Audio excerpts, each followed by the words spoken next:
Hey guys, today I'm back with these bath time duck nails. If you want to add these, keep watching.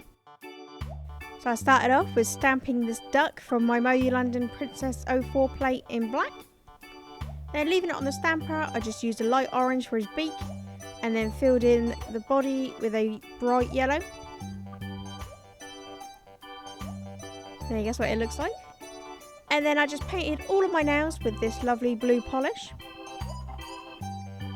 And then with my Moyu London Sailor plate and this lighter blue stamping polish, I just stamped this wave pattern.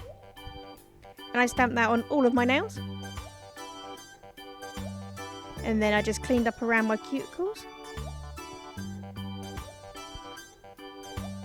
And then just on my ring finger, I applied some foil glue to stick the decal on. Once that had gone clear and tacky, I just stamped that on my nail. And finally a smudge resistant top coat. And then a matte top coat because I thought that looked cool. And there you go, these bath time duck nails. I love these, they're so fun. If you like these, give this video a thumbs up, leave a comment below and subscribe. Subscribe good. Thanks so much for watching. Bye.